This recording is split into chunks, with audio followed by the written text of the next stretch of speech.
여러분 안녕하십니까? 이명철 해설위원과 더불어서 이야기 나눠보는 원투펀치 TMF 투머치 풋볼의 첫 번째 코너입니다. 저희 원투펀치에 또 좋은 의자를 후원해 주신 OS 퍼니처의 게이밍 의자가 오늘부터 생겼습니다. 이명철 해설위원 굉장히 편안해 보입니다.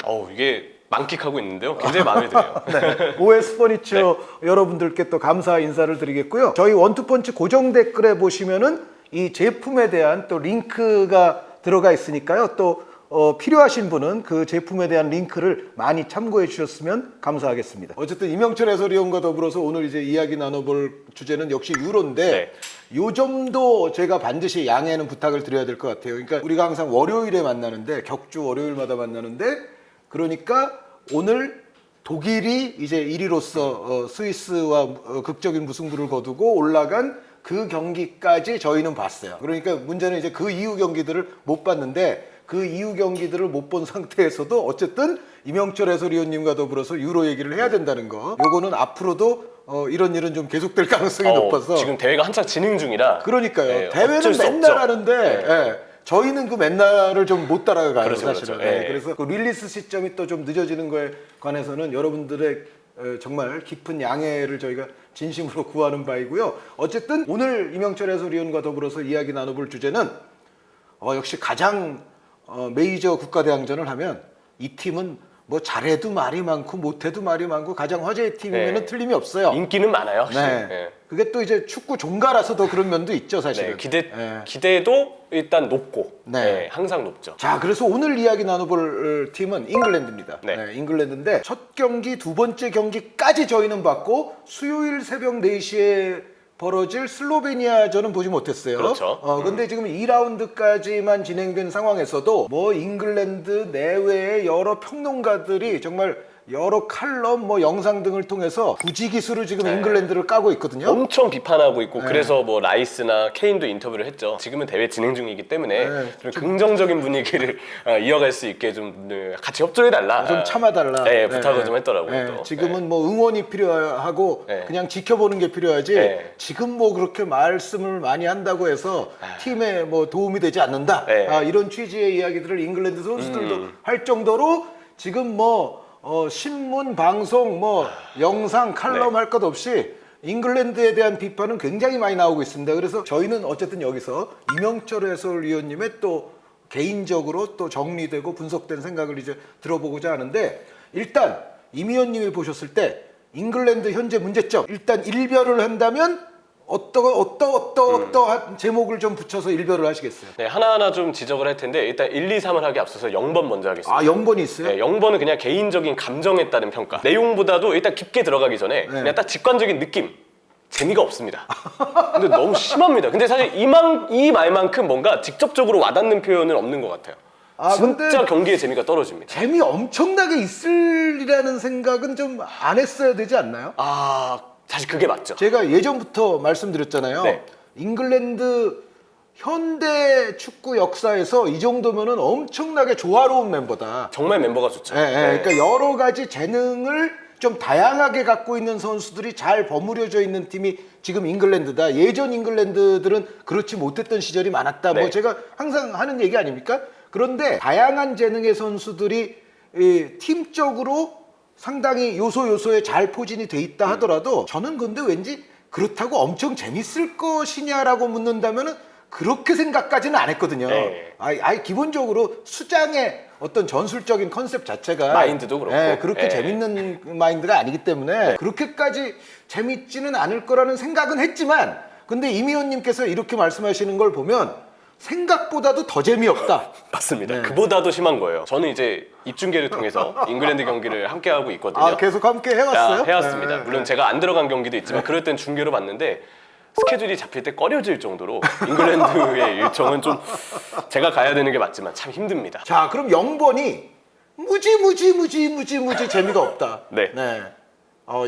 이게 어쩌면 그 다음 거 안 해도 될 것도 같은데요? 가장 어떻게 보면 종합적인 요약이 될 수도 있겠죠. 근데 그래도 저희 원투펀치 TMF는 투머치한 이야기를 해야 되기 때문에 분석을 좀 해야잖아요. 세부 내용들을 하나하나 따져볼 텐데 첫 번째는요. 저는 벨링엄과 케인의 잘못된 공존 네, 이 얘기를 벨링엄과 케인 먼저 하고 싶습니다. 전방의 자원들이죠. 결국. 이게 아무래도 벨링엄 선수를 안첼로티 감독이 레알 마드리드에서 쓸 때 전반기 때는 정말 그 벤제마가 나간 최전방의 부재를 벨링엄 선수의 전진과 박스한 움직임을 통해서 확실히 레알 마드리드가 재미를 보았던 시기가 있었습니다. 네. 근데 후반기 때는 벨링엄에 대한 활용도도 조금 다르게 가져가졌죠. 전반기보다는 조금 아랫지점에서 뛰면서 미드필더로서의 역할이 조금 더 치중했던 게 상대적으로 전반기보다 후반기 때 벨링엄에게 많이 나타났다고 생각을 좀 하는데요. 문제는 벨링엄을 너무 지나치게 위쪽으로 좀 활용을 하고자 하는 의도를 보임으로써 해리케인과의 역할이 명확하게 구분되지 않는 부분이 제가 볼 때는 좀 많은 것 같아요. 그거는 벨링엄 선수는 미드필더지만 미드필더 치고는 높이 올라가는 선수고 네. 케인 선수는 공격수지만 공격수 치고는 좀 내려오는 선수잖아요. 네. 그러면은 여기서 동선 조정이 안 된다는 얘기죠. 그렇죠. 그래서 사우스게이트 감독이 이번 유로 이전의 경기들까지 좀 종합을 해서 봤을 때 벨링엄과 케인을 그래도 같이 쓰기 위해서 벨링엄에게는 미드필더에서 공격으로 연결고리 역할, 그리고 역시 상황에 따라서는 박스로 침투하는 역할을 맡겼고, 케인이 내려오게 되면 올라오는 벨링엄과 겹칠 수밖에 없잖아요. 그래서 케인을 좀 위쪽에 올려서 좀 박스 안에 고정을 시키는 역할을 부여했거든요. 근데 그 문제점이 결국 조별리그 1차전 세르비아전 때 드러났는데, 해리 케인이 위에만 머무니까 우리가 아는 케인의 장점이 전혀 안 나왔습니다. 내려와서 연계해주고 풀어주고 수비를 끌어주는 케인의 움직임은 전혀 없고, 박스에만 국한돼서 볼이 안 옵니다. 그냥 고립되는 문제점만 좀 나타났고, 벨링엄의 경우도 일단 위쪽으로 올라가서 계속 박스에서 뭔가 보여주려고는 하는데, 문제는 잉글랜드의 전개 방식에 대한 문제점. 그것 때문에 벨링엄이 부여받은 역할은 박스 쪽에서 좀 더 케인 옆에서 침투하고 득점해주고 수비를 좀 괴롭히는 그런 역할인데, 막상 벨링엄이 안 내려오면 볼이 안 오는 거예요. 그래서 벨링엄도 아래로 내려와서 풀어줄 땐 풀어줘야 되고, 위로 올라갈 땐 또 올라가서 침투를 가져가야 되고, 근데 그럴 때 해리 케인이 좀 내려와서 뭔가 연계가 되면 차라리 낫겠지만, 케인은 또 케인대로 벨링엄과 같이 뛸 때는 내려오는 움직임을 좀 참으면서 굳이 박스 안에 머무는 경우들이 많고, 그러다 보니까 케인은 케인대로 장점이 안 살아나고, 벨링엄은 벨링엄대로 너무 많은 역할을 소화해야 되고, 그런 이 부조화의 문제점이 저는 일단 잉글랜드 경기를 봤을 때 좀 많이 나타난다라고 느꼈습니다. 아, 그러면은 제가 처음에 질문했던 거를 사우스게이트 감독도 조정은 하려고 했는데, 네, 하려고는 했던 것 같아요. 그 조정의 결과가 상당히 부자연스러운 쪽으로 나타났고, 오히려 케인의 고립을 불러일으켰다. 그렇게 보면 되는 거죠. 네, 제 생각에는 케인 선수는 다시 원래 잘하던 플레이를 할 수 있게끔 해주는 게 중요하다고 보고, 벨링엄 선수는 지금 맡고 있는 역할을 봤을 때 미드필더에서도 없어서는 안 될 선수거든요. 위쪽으로 올라가는 것도 물론 중요하지만, 기본적으로 벨링엄의 장점은 도르트문트 때도 나타났듯 활동량을 통해서 허리 쪽에서도 나타나는 부분들이 분명히 있기 때문에, 저는 벨링엄을 오히려 역할을 조금 내려서 미드필더로서의 역할을 좀 집중을 일단 시켜주는 것, 그리고 해리 케인의 경우도 마찬가지로 박스 안에 그냥 국한되는 역할보다는 일단 케인 선수가 잘해주는 내려오는 역할, 이선을 좀 도와주는 역할, 조금 더 케인의 역할에도 자유도를 부여하면서 벨링엄과 케인의 역할이 겹치지 않고 좀 명확하게 구분이 되게끔 해주는 게 일단은 조금 더 필요하지 않을까라고 좀 보고 있습니다. 그러면은 두 선수 간의 조정은 하기는 해야 되는데, 네. 사우스게이트 감독이 애초에 생각했던 방향의 조정보다는 오히려 케인은 그냥 원래 하던 걸 하게끔 놔두고, 벨링엄 선수를 위쪽으로 올라가는 플레이보다는 오히려 중원에서 더 다양한 플레이를 해줄 수 있도록 조정하는 것이 더 나은 방향 아니겠느냐, 그런 말씀이시죠? 맞습니다. 그래서 두 선수의 역할에는 변화가 좀 필요하다고 느낍니다. 혹시 이 벨링엄 선수와 포든 선수 간의 조화는 어떤 것 같아요? 그러니까 예를 들어 레알 마드리드에서는 물론 포든과 비니시우스는 다른 선수긴 하지만, 비니시우스 벨링엄은 괜찮잖아요. 그렇죠. 그런데 포든 벨링엄은 지금 여기도 좀 문제 같거든요. 이거는 제가 이제 1번을 벨링엄 케인의 어떤 공존에 대한 이야기 드렸잖아요. 2번을 이 맥락을 이어서 왼쪽 전개 문제로 좀 이어서 가보겠습니다. 그러니까 포든 선수 얘기가 안 나올 수가 없죠. 왼쪽 얘기를 하면. 그렇죠. 트리피어 선수가 지금 왼쪽 풀백으로 나오고 있는데, 기본적으로 트리피어는 3월 경기부터 뉴캐슬 소속으로 풀타임 경기를 뛰지 않았습니다. 3월부터 계속 이제 이 선수도 잔부상이 있고, 지금 기사에서도 언급되는 종아리 쪽의 통증 때문에 지금 유로 대회가 진행 중인데도 트리피어의 몸 상태가 100%라고 말하기는 힘들고요. 게다가 본인이 원래 많이 뛰었던 오른쪽 풀백이 아닌 오른발을 쓰는 왼쪽 풀백의 위치에 있다 보니까, 이 선수가 기본적으로 왼쪽 측면에서의 플레이를 계속 이끌어가기에는 당연히 어려운 점이 많습니다. 근데 필 포든도 항상 왼발을 쓰는 정발 윙이기 때문에 좀 폭을 벌리는 플레이는 능할 수 있겠지만, 기본적으로 이 선수가 좀 더 활동 반경을 많이 가져가는 공간은 왼쪽 하프 스페이스, 왼쪽 풀백과 센터백 사이 공간으로 조금 더 중앙으로 들어오는 성향의 플레이를 보여준다고 봐야 되겠고, 그런 포든의 장점을 좀 더 잘 활용하고 끄집어내기 위해서는 누군가는 왼쪽에 폭을 벌려주는 게 중요해요. 그런데 제대로 된 오버래핑 레프트백이 없는 거죠, 지금. 그렇죠. 왼쪽 폭을 벌려주는 움직임이 없고, 심지어 그 포든마저도 맡은 역할을 보면 왼쪽 폭을 본인이 벌리는 역할보다는 안으로 들어와 있는 경우들이 많거든요. 근데 폭을 벌리는 선수 없이 포든이 그냥 하프 스페이스 안으로 들어와 있는 위치를 잡게 되면, 그러면 당연히 상대가 중앙으로 수비를 좁혔을 때 포든이 뛰어들어갈 수 있는 공간이 안 나오는 거거든요. 그래서 저는 지금 포든의 활용도 포든의 폼이 떨어져 있다기보다는 우리가 아는 필 포든의 장점은 잉글랜드에서 전혀 활용할 준비를 하지 못했다. 이것 또한 이제 왼쪽 전개의 문제, 조합의 문제, 그에 따른 포든의 활용 방식에 대한 문제라고 일단 생각을 하고요. 그럼 우리가 여기서 대안을 좀 마련을 해야 되잖아요. 왼쪽에 폭을 벌릴 선수는 저는 필요하다고 봅니다. 근데 풀백 루크쇼가 지금 부상에서 돌아온다 하더라도 토너먼트 때도 컨디션이 얼마나 올라올지에 대해서는 이제 기대보단 걱정을 더 많이 해야 된다고 생각을 하거든요. 네. 그리고 사우스게이트 감독이 쇼 이외에 왼발을 쓰는 왼쪽 풀백은 뽑지 않았습니다. 그게 지금 엄청나게 또 비난을 받고 있는, 네. 뭐 비판을 넘어서 거의 비난 수준을 받고 네. 있는 원인 중에 하나인 것 같은데, 루크쇼 선수가 뭐 저희는 슬로베니아전은 못 봤습니다. 네. 하지만 아직까지는 루크 노쇼 아닙니까 거의? 예. 재밌었어요? 너무 웃겼습니다. 너무 아재틱하지 않아요? 아니 괜찮아요. 괜찮았어요? 이 타이밍은 장 의원님께 좀 서운한 이야기 있을 수 있지만, 저는 장 의원님도 너무 좋아하고 장 의원님이랑 같이 가깝게 이렇게 이야기 나누면서 아재 개그 많이 들었지만, 장 의원님의 개그보다 조금 더 재밌었던 것 같습니다. 아, 그렇습니까? 네. 이러고 자꾸 해야겠다. 죄송합니다. 어쨌든 루크쇼 선수가 여태까지 모습을 네. 보이지 못했고, 그렇죠. 트리피어 선수가 지금 말씀하신 그 터치라인을 따라서 오버래핑 하면서 잉글랜드의 공격을 풀어주는 플레이와는 거리가 좀 멀기 때문에 네. 결국 이게 치료가 되나요, 그러면? 지금 게다가 슬로베니아전을 못 본 상태지만 네. 예측을 좀 해보자면 트리피어가 슬로베니아전을 못 뛸 가능성도 크다고 하더라고요. 예. 종아리 쪽의 통증 예. 때문에. 아마 그 경기에선 그러면 조고메즈 아니면 콘사가 예, 왼쪽 풀백으로 나오게 되지 않을까 싶은데, 풀백의 움직임에 어떤 변화가 있을지에 대해서는 지금으로선 저희가 확답을 드리기 어렵습니다. 네. 근데 현실적으로 그 선수들도 다 오른발을 쓰고, 특히 조고메즈는 리버풀에서 뛸 때 보면 왼쪽 풀백으로 나왔을 때도 결국 안으로 많이 들어왔거든요. 네. 그래서 풀백의 움직임에는 지금 루크쇼가 부상에서 회복하지 않는 이상 극적인 변화를 기대하기는 어려울 거예요. 그렇다면 왼쪽에 폭을 벌릴 선수를 누구를 세워야 되느냐? 차라리 왼쪽 윙을 앤서니 고든에게 뉴캐슬에서처럼 측면에서의 드리블, 오른발을 전적으로 맡기는 역할을 부여하고, 포든의 위치를 중앙으로 돌리면 포든은 포든대로 왼쪽 공간이 안 나오는 역할이 아닌 누군가 폭을 벌려주기 때문에 발생하는 왼쪽 하프 스페이스 공간으로 포든이 중앙에서 자유롭게 들어갈 수 있고, 그러면 벨링엄이 포든처럼 같이 전진을 했을 시에는 중원의 밸런스에 문제가 생기기 때문에 벨링엄은 내려와서 도르트문트 때처럼 조금 더 허리 쪽에서 뭔가 라이스를 보좌하고 또 볼 전개도 허리 쪽에서 도맡는 그런 역할을 이제 벨링엄에게 부여를 하면, 벨링엄과 라이스 그리고 포든까지 3명의 중앙 미드필더진은 그래도 어느 정도 공존이 가능하다라고 이야기해 볼 수 있겠죠. 결국 이게 종합적으로 정리하면 좌우에서 공간을 만들어주지 않고 있어요. 오른쪽이 사카는 그래도 계속 이제 수비를 좀 잡아끌면서 아스날에서처럼 본인의 하프 스페이스를 만들어주고 연계해주려는 시도는 하고 있거든요. 근데 반대편에서도 같이 그런 작업을 해줘야 돼요. 근데 그런 작업을 해주는 움직임 자체가 전혀 없다 보니까 좌우를 벌려주는 움직임이 안 나오고, 잉글랜드의 전개가 오른쪽으로 너무 많이 맴돌게 되고, 그러니까 당연히 잉글랜드를 만나는 팀들은 조금 더 공격을 막는 게 쉬워지고, 그래서 포드는 뛰어들어가야 왼쪽 하프 스페이스 공간은 전혀 안 나오는 데다가 사이사이 공간이 나와야 사실 케인이나 벨링엄이 좀 더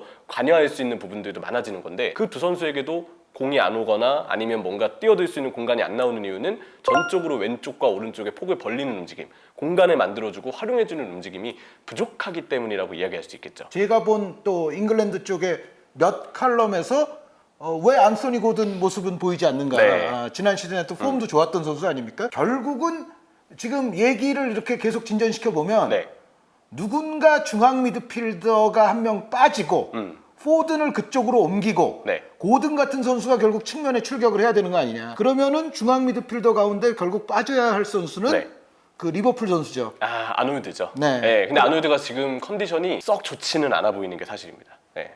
그리고 아놀드 선수에 대해서는 사실 두 가지 해석을 좀 하고 싶은데, 제가 본 평소에 아놀드 선수는요, 어떤 역할을 주건 간혹 가다가 본인의 컨디션의 문제로 진짜 이렇게 안 좋은 모습을 보일 때가 있었습니다. 근데 요즘에 이제 아놀드가 대표팀 경기를 뛸 때 보면 첫 번째는 당연히 역할에 대한 지적을 해야 되겠지만 두 번째는 이게 약간 전형적인 아놀드 컨디션이 안 좋을 때 나오는 모습인데 라는 그 느낌이 들어서 이럴 때는 사실 아놀드 선수 개인의 컨디션에 문제가 좀 있는 거라 정말 빼주는 게 맞는 걸 수 있거든요. 그러니까 중앙 미드필드 기용이 오르냐 그거에 대해서도 또 잉글랜드에서 칼럼이 또 쏟아져 나오고 있는데 그렇죠. 그거를 논하기에 앞서서 아놀드 선수를 오랫도록 관찰해온 이미현님의 판단에는 지금 그냥 본인 자체가 지금 잘 못하는 지금 흐름이다. 그렇게도 보일 여지가 있어요. 근데 이 얘기를 하기에 앞서서 먼저 콕 짚고 얘기해야 될 부분은 아놀드에게 맞는 역할을 부여하지 않았다는 게 되겠죠. 리버풀에서도 아놀드 선수가 중앙 미드필더로 뛰긴 했지만 정확히 얘기하면 풀백이지만 거의 안쪽으로 좁혀져서 사실상 중앙 미드필더를 부유해도 이상하지 않을 역할을 부여받은 거죠. 풀백으로서 안으로 들어올 때 아놀드의 위치를 보면 3선의 옆에, 그러니까 후방 지역에 자리하고 있을 때가 많습니다. 그 자리에서는 조금 더 위에 있을 때보다는 압박을 덜 받게 되고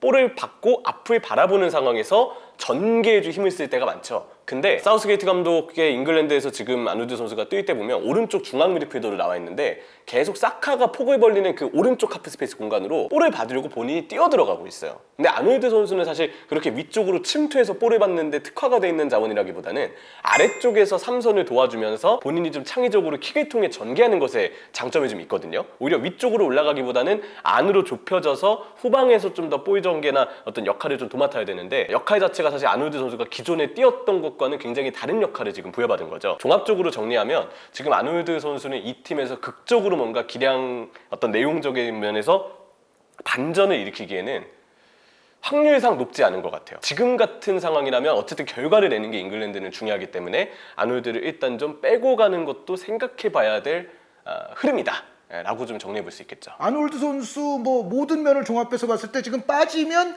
사실은 전체적인 밸런스는 분명히 좋아질 여지가 있는데 여기서 이제 남는 질문 하나는 라이스 선수가 만약에 혼자서 이제 수비를 예를 들어 좀 해야 되는 그런 상황이면 그거는 강팀들을 상대로 이제 토너먼트에서는 가능할까요? 그래서 이제 풀백의 위치, 배치, 역할이 상당히 중요합니다. 풀백을 한 명 정도는 안쪽으로 좁혀서 라이스의 어떤 부담을 좀 줄여주고 그러면서 벨링엄은 벨링엄대로 조금 더 이 연결고리 역할에 집중할 수 있게끔. 문제는 지금 잉글랜드가 그런 빌드업의 체계 자체가 잘 잡혀있지 않다는 거예요. 그래서 저는 첫 번째가 아까 케인과 벨링엄의 공존에 대한 역할에 대한 문제점, 두 번째는 왼쪽 전개에 대한 문제점을 꼽아드렸는데 세 번째는 아까 말씀드렸던 아놀드의 역할을 포함해서 종합적으로 후방 빌드업의 전개에 대한 문제점, 이걸 좀 꼽고 싶습니다. 근데 그 얘기도 사실은 또 일부 잉글랜드 언론에서 지금 지적을 하고 있어요. 그러니까 잉글랜드는 그 이른바 뭐 팀 체급 혹은 팀에 대한 어떤 기대치 그것을 고려한다면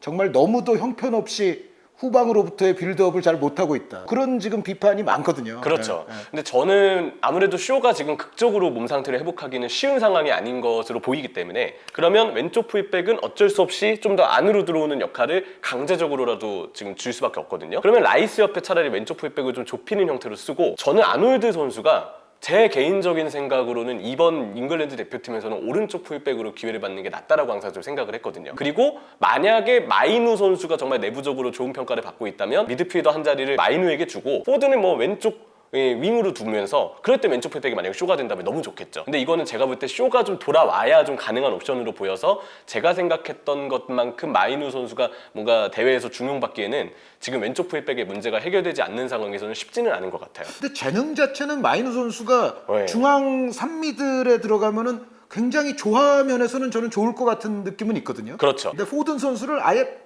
빼는 건 안 되겠죠? 그거는 좀 쉽지 않죠. 선발에서 제외하는 건 그 선수를 뺀다는 것 자체는 그 결정 자체만으로 굉장한 논란을 일으킬 문제라고 생각을 하고 그 여기에 좀 추가를 좀 하자면 너무나도 당연한 이야기인데 기본적으로 압박을 할 때 이거는 근데 잉글랜드가 사실 늘 지적받았던 적극성의 문제일 수 있거든요. 앞서 말씀드렸던 아놀드의 중앙 미드필더 자리에서의 위치 문제 그런 것들 때문에 계속 간격이 벌어진다는 이야기 드렸었는데 팀 전체적으로 봐도 공격에서 수비로 전환되는 속도가 느린 경향이 꽤 있어요.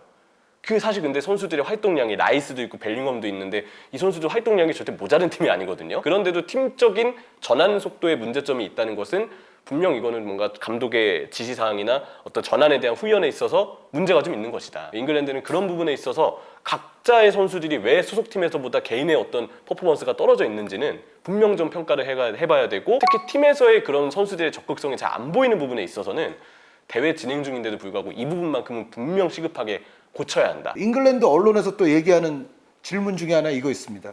왜 안소니 고든은 안 보이는가와 더불어서 왜 콜 파머도 안 보이는가? 아, 그렇죠. 요거는 어떻게 생각하세요? 파머 선수도 정말 적절하게 좀 써보면 좋을 텐데 아무래도 파머 선수도 오른쪽 윙포워드로 좀 주로 출전하는 선수고 중앙으로 뛰게 하자니 포든이 있고 좀 벨링엄이 있고 앞서 말씀드린 대로 포든을 중앙 미드필더로 분류한 이유는 지금 당장 왼쪽 폭을 벌릴 선수가 고든 이외에 없기 때문에 어쩔 수 없이 고든의 왼쪽 인기용을 전제하면서 포든을 저는 중앙 미드필더로 분류하거든요. 그렇게 본다면 파머 선수가 잉글랜드 대표팀에서 쭉 호흡을 맞췄던 게 아니잖아요. 정말 첼시에서 너무 눈부신 활약을 했고 선수 개인의 폼으로 보면 무조건 기회를 받아 마땅함이 맞는데 오른쪽에 사카, 가운데 들어온다면 가운데 포든 이들을 이기고 뭔가 자리를 부여받는 게 현실적으로는 쉬운 상황이 좀 아닌 것 같다라는 생각이 들어요. 대신에 플랜 B로는 항상 사우스게이트 감독이 생각을 좀 하고 있어야죠. 지금 교체로 들어왔던 보웬도 교체 투입됐을 때 어떤 내용이 썩 좋지는 않았는데 파머 선수에게 교체 출전의 기회를 주는 거는 지금 일단은 좀 생각을 해봐야 된다고 생각을 하거든요. 오른쪽에 어떤 옵션으로 혹은 상황에 따라서는 중앙에서의 옵션도 파머 선수는 충분히 기대해 볼 수 있으니까요. 근데 지금 당장 극적으로 바로 선발로 들어오는 것은 일단 기존 자원들이 먼저 기회를 받는 게 맞는 것 같고 교체 1옵션 정도로는 당연히 파머 선수는 일단은 생각은 하고 있어야 된다고 생각을 합니다. 교체 옵션 정도의 자격은 뭐 파머 선수가 리그에서 이미 충분히 보여줬지 않나라는 그렇죠. 생각이 드는데요. 네. 여기서 또 이제 제 질문으로는 제가 마지막으로 딱 두 개만 또 던져드릴게요. 네. 하나는 올리 와킨스 선수를 뭔가 조금 더 중용하는 건 어떻겠느냐라는 질문이고 또 하나는 픽포드 선수의 스타일이 역시 빌드업과는 조금 거리가 있다. 네. 이런 부분도 잉글랜드의 약점이라는 또 칼럼을 제가 봤거든요. 이 두 가지에 대해서는 어떻게 생각하시는지. 사실 워킨스 선수도 쓸 수 있죠. 근데 그렇게 되면 투톱으로의 변화는 불가피할 겁니다. 네. 워킨스를 쓰면서 케인을 빼는 선택은 당연히 하지 않을 거라고 생각을 하고 네, 저도 그래서 네. 약간 케인 쳐진 스트라이커, 와킨스 선수가 좀 더 전방. 네. 근데 그렇게 되면 이제 4-4-2처럼 되면서 아마도 네. 중앙 미드필드가 두 명이 될 겁니다. 그렇죠. 여기서 이제 좀 손실이 있을 텐데 그래도 이것도 뭐 교체로는 뭐 할 수 있는 전략이지만 네. 선발로는 좀 무리일까요? 아무래도 지금 당장 대회 진행 중이기 때문에 네. 그 조합을 일찍이 테스트해봤던 게 아니고 조별리그 첫 번째 경기나 두 번째 경기 때 가동했던 게 아니잖아요. 네. 그러다 보니까 지금으로서는 뭔가 이 조합으로 당장 워킨스와 케인을 투톱으로 두고 미드필더를 숫자를 한 명을 줄여서라도 이런 전술 변화를 가져가라라고 뭔가 주장을 하기에는 조금 무리가 있는 것 같아요. 그래서 첫 번째로 추천하는 옵션은 고든을 기용하고 포든과 벨링엄을 중앙 미드필더로 두면서 풀백 한 명이 라이스 옆에 서면서 전체적인 밸런스와 빌드업을 좀 도와주는 그런 형태로 역할을 부여하는 게 어떻겠냐라는 의견을 좀 드리고 싶고 플랜 B가 케인과 워킨스의 투톱인 것 같아요. 네. 근데 그건 플랜 B이기 때문에 경기가 좀 안 풀린다 싶었을 때 교체를 통한 옵션으로 충분히 생각을 해봐야 되고 그럴 때는 조금 더 직관적으로 좀 4-4-2, 4-2-3-1과 같은 형태가 되면서 워킨스와 케인 투톱을 좀 더 이렇게 힘을 써줄 수 있는 조금 더 직관적인 어떤 공격에 대한 전형이 되지 않을까라는 생각을 좀 해볼 수가 있죠. 네, 픽포드 선수가 잉글랜드 문제의 모든 것이라 할 수는 없지만 네. 그래도 어느 정도 원인이 또 픽포드의 스타일에도 있지 않느냐라는 칼럼도 제가 봤거든요. 네. 그거는 어떻게 생각하세요? 직접적으로 픽포드가 1순위의 문제가 그건 되는 아니죠. 것은 그건 아니죠. 아니죠. 네. 네. 왜냐하면 거듭 말씀드렸던 아놀드의 위치에 대한 문제점, 라이스만 빌드업 시 중앙에서 혼자 덩그러니 남아있는 문제점, 그리고 왼쪽의 네. 문제점. 전체적인 그런 빌드업의 어떤 역할에 대한 분배에 대한 문제점들이 분명 있는 상황이라서 제 생각에는 이 빌드업의 체계가 1순위로 지적을 받아야 될 문제점이지 픽포드의 그 패스에 대한 문제점, 전체적인 빌드업 능력에 대한 문제점이 먼저 지적될 점은 아니라고 생각을 해요. 근데 지금 잉글랜드가 아닌 뭐 네덜란드의 페르브리언 골키퍼와 같은 빌드업 잘하는 골키퍼들과 직접적으로 비교를 해보면 골키퍼 자리도 잉글랜드가 패스에 대해서만큼은 아쉬운 게 분명히 있는 거는 사실이죠. 지금 잉글랜드가 워낙에 안 되니까 네. 5만 가지 포지션에 대해서 다 문제점 제가 본 칼럼만 뭐 이만큼 되는데 이게 이제 종류별로 있거든요. 네, 다 있죠. 뭐 누구 네. 비판하는 거, 어떤 구조를 비판하는 거, 뭐 등등등등. 네. 근데 뭐 5만 가지 종류가 다 비판받는 것 같아요 지금. 맞습니다. 그래서 제 생각에는 어쨌든 잉글랜드는 지금 일단 빌드업의 체계를 바꾸는 게 우선이다. 골키퍼의 문제도 물론 없진 않겠지만 일단 빌드업의 체계를 앞서 말씀드린 대로 조금 더 손볼 필요가 있다. 풀백의 위치, 미드필더의 간격에 대한 문제점, 그게 해결되면 전방에 대한 문제점도 저는 자연스럽게 해소가 좀 될 거라고 생각을 하기 때문에 그 부분을 개선하는 것이 일단은 우선이 아닌가라고 좀 생각을 합니다. 네. 근데 사우스게이트 감독의 또 스타일로 봐서 네. 지금 이미호님만 해도 지금 여러 가지 얘기했잖아요. 네. 저도 이제 질문을 갖가지 이제 질문을 던졌는데 사우스게이트 감독이 한 방에 이렇게 여러 가지를 막 송두리째 바꾸고 네. 적극적이지 못한 컨셉을 또 완전히 뒤바꾸고 이런 그렇게 할까요? 쉽지 않죠. 저는 그래서 정리를 하자면 라인업을 제가 좀 그냥 추천을 드리겠습니다.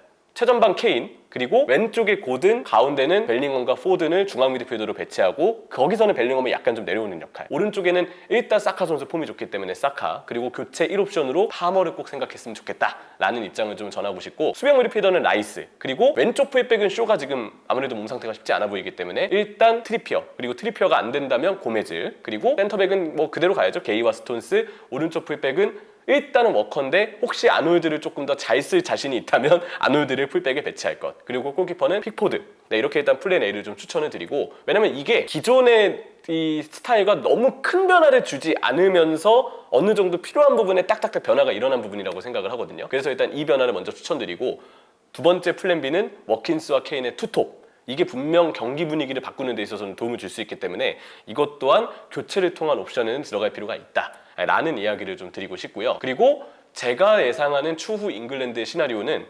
여전히 경기 내용적으로는 좀 아쉽고 전술적인 비판도 받고, 뭔가 우리가 생각하는 이 선수들을 가지고 재밌게 축구하는 방향과는 여전히 거리가 좀 멀 거라고 생각을 하는데, 그래도 개인 기량을 통해서 꾸역꾸역 결과는 낼 수 있지 않을까. 왜냐면 그게 사우스게이트 감독의 그동안 늘 있어왔던 이 시나리오거든요. 하지만 늘 말씀드리듯 선수 개인 기량에 의존하는 것은 언제나 100%를 장담할 수 없다.